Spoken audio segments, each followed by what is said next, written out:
Saudara-saudara yang dikasihi dan diberkati oleh Tuhan, salam sejahtera bagi kita sekalian yang hari ini sebagai warga negara Republik Indonesia tanggal 17 Agustus 2024 kita dalam mensyukuri hari ulang tahun Republik Indonesia yang ke-79.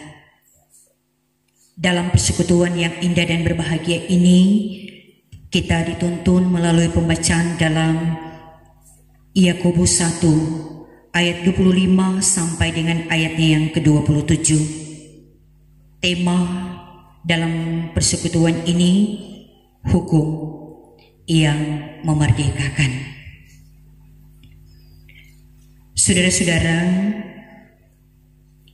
negara Indonesia adalah negara hukum. Pasal 1 ayat 3 Undang-Undang 1945. Sebagai negara hukum yang tentunya hukum adalah suatu sistem peraturan dengan tujuan untuk mengendalikan perilaku manusia, menjaga ketertiban dan keadilan agar tidak mendatangkan kekacauan. Walaupun juga melihat keadaan yang ada sekarang ini, hukum yang sebenarnya untuk mendapatkan keadilan dan pembelaan, bahkan hukum juga itu harus ditaati dan dihormati, namun pada kenyataannya ada hukum juga yang dilanggar karena merasa hukum sangat membebani dalam menjawab aktivitas dan tanggung jawab. Saudara-saudaraku, hukum dan peraturan dalam bentuk apapun sebenarnya adalah alat untuk mengatur kehidupan manusia agar lebih beradab dan teratur. Dan hukum dibuat agar manusia dapat memanusiakan sesamanya, bukan untuk menindas atau memperbudak sesamanya. Oleh karena itu, jangan menjadi budak hukum yang kaku, tapi jangan juga memaknai hukum untuk menindas orang yang berbeda dari kita. Ingat, hukum dibuat untuk memerdekakan manusia, bukan untuk memperbudak manusia. Nah, saudara-saudaraku, melalui pembacaan kita dalam Yakobus membimbing kita semua. Yakobus ini adalah hamba Allah sebagai seorang rasul, menyapa para pembacanya ke-12 suku yang ada di perantauan. Memang perikop ini adalah berupa nasihat kepada gereja mula-mula orang Kristen yang diperhadapkan dengan berbagai pencobaan, dan juga memang isi daripada Yakobus ini membawa kehidupan orang percaya untuk memahami hidup dalam firman, yaitu mendengar, menerima, dan melakukan firman. Dan bagi penulis kitab ini, yang mana Dia menyamakan firman dengan hukum. Dalam Yakobus 1 ayat 25 sampai ayat 27 memang ada 3 hal yang kita boleh dapati dalam pembacaan ini. Bagaimana hukum itu yang adalah firman, agar supaya itu diteliti dalam arti membimbing kehidupan orang percaya untuk memahami, menerima, dan melakukan hukum itu, yaitu firman. Karena di dalamnya akan mendatangkan hidup berbahagia. Bagaimana juga kehidupan orang percaya yang beribadah, bagaimana ibadah yang murni. Nah, inilah nasihat daripada Yakobus kepada orang Kristen yang ada pada waktu itu,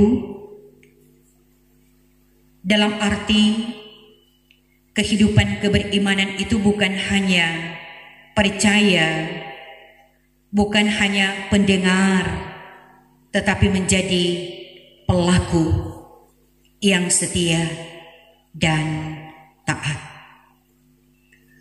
Nah, saudara-saudaraku yang kekasih di dalam Tuhan, melalui pembacaan ini yang tentunya juga membimbing kehidupan kita sebagai orang percaya yang ada saat ini, yang mana hukum adalah firman yang setiap kita, tentu setiap hari kita meneliti, kita mendengar, kita memahami. Tapi biarlah kiranya bukan hanya sampai kita mendengar,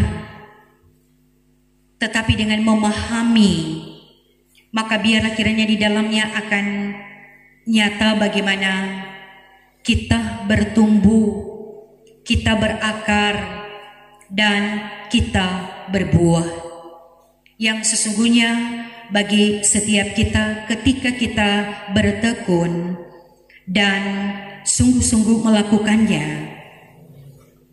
teralami dalam kehidupan ini adalah hidup yang berbahagia. Tapi juga ketika kita menjadi pendengar, menjadi pelaku-pelakunya, yang mana itu memang harus dinyatakan dalam kesungguhan hati, dalam arti bukanlah hanya rutinitas. Sebagaimana dalam pembacaan ini, bagaimana kita yang mengaku, kita yang selalu beribadah, tetapi kenyataannya kalau kita tidak mampu menjaga kekudusan hidup, sebagaimana dalam pembacaan ini kita tidak mampu mengekang lidah, kita tidak mampu menguasai diri, itu sia-sia. Dalam arti ini hanya menunjuk kita taat beribadah, kita saleh, tetapi pada kenyataannya kita salah. Dan sangat juga jelas dinyatakan bagaimana ibadah yang murni, ibadah yang tidak bercacat, yang mana itu diwujud nyatakan. Sebagaimana ibadah yang murni, ibadah yang tak bercacat di hadapan Allah, ketika kita melakukan pelayanan, saling menopang, saling menghibur, saling menguatkan, sebagaimana dalam pembacaan ini. Ya, sehubungan juga dengan kita sebagai warga gereja, tetapi di dalamnya sebagai warga negara. kita menghayati kita telah dimerdekakan, sebagaimana dalam tata ibadah ini membimbing kehidupan kita. Kita sebagai orang merdeka, dan bukan seperti mereka yang menyalahgunakan kemerdekaan itu untuk menyelubungi kejahatan-kejahatan mereka, tetapi hiduplah sebagai hamba Allah. Firman ini memang menasihati kita. Kita sebagai orang-orang yang telah dimerdekakan, kita telah dipulihkan dari dosa. Dulu kita adalah orang-orang yang belum merdeka karena diperhamba, diperbudak oleh dosa. Tapi kita telah diubah sebagai orang-orang yang telah dimerdekakan dari kuasa dosa. Orang-orang yang telah dimenangkan dalam persekutuan yang indah dan berbahagia ini, yang tentunya menyadarkan kita bagaimana kehidupan keberimanan kita. Sebagai mana orang-orang yang telah dimerdekakan oleh Kristus Tuhan. Apakah kita mentaati hukum? Apakah kita telah menyatakan bahwa kita selalu berusaha untuk menjaga kekudusan, untuk menguasai diri? Dan apakah kita mewujud nyatakan panggilan hidup? Bagaimana ibadah yang murni? Ini menjadi perenungan. Dan bagaimana kita memaknai kemerdekaan yang telah diberikan oleh Kristus Tuhan secara cuma-cuma. Memang kita telah dimerdekakan oleh hamba dosa, dan kita telah hidup dalam kasih karunia Allah. Tapi juga sebagai warga negara, memang kita telah hidup merdeka. Di hari yang berbahagia ini membawa kita untuk menghayati dan merenungi akan karya Allah yang begitu besar dalam perjalanan kehidupan kita sebagai orang percaya, tapi juga dalam kehidupan kita sebagai warga negara. Setiap kita terpanggil. Marilah kita mempergunakan kemerdekaan ini secara bertanggung jawab. Yang mana itu kita nyatakan, kita bukan hanya setia mendengar. Sebagaimana dalam pembacaan ini, marilah juga kita menjadi pelaku-pelaku. Sebagai gereja, kita adalah garda terdepan. Kita adalah obor-obor yang memang juga tetap menyuarakan,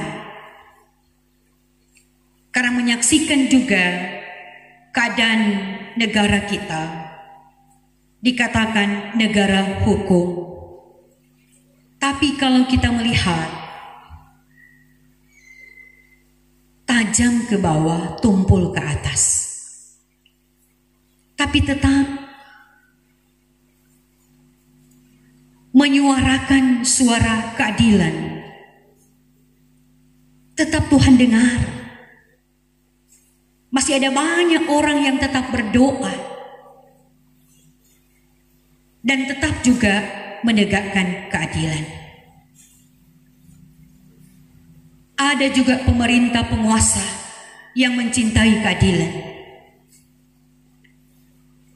tapi juga sebagai warga gereja, sebagai pemimpin-pemimpin gereja, sebagai juga warga gereja, tidak henti-hentinya juga kita selalu berdoa, memohon. Tuhan memang adalah sumber keadilan. Di hari yang berbahagia ini kita mensyukuri ada banyak karya Tuhan yang terjadi dalam kehidupan negara dan bangsa kita. Sekalipun juga memang kita melihat ada banyak juga peristiwa-peristiwa yang menyedihkan dan memilukan. Tapi kalau kita ada sampai saat ini menunjukkan Tuhan masih sayang pada orang. Dan kita bersyukur karena di hari ulang tahun kemerdekaan ke-79 ini dengan suasana yang baru, di mana perayaan ini akan dilaksanakan di tempat yang baru di IKN. Maka marilah juga kita dalam pengharapan kiranya semua ini ada dalam kendali Tuhan. Sukacita di hari ini adalah sukacita yang dianugerahkan oleh Tuhan. Walaupun memang kalau kita melihat lagi kehadiran kita ini begitu minim, tetapi kita yang merespon undangan Tuhan karena kita menyadari kita telah dimerdekakan dari kuasa dosa. Kita telah menikmati kemerdekaan yang telah diperjuangkan. Maka seberapa kita yang hadir, tentu ada harapan yang indah dan besar. Kiranya negara dan bangsa kita tetap ada dalam keberkatan Tuhan. Amin. Terpujilah Tuhan.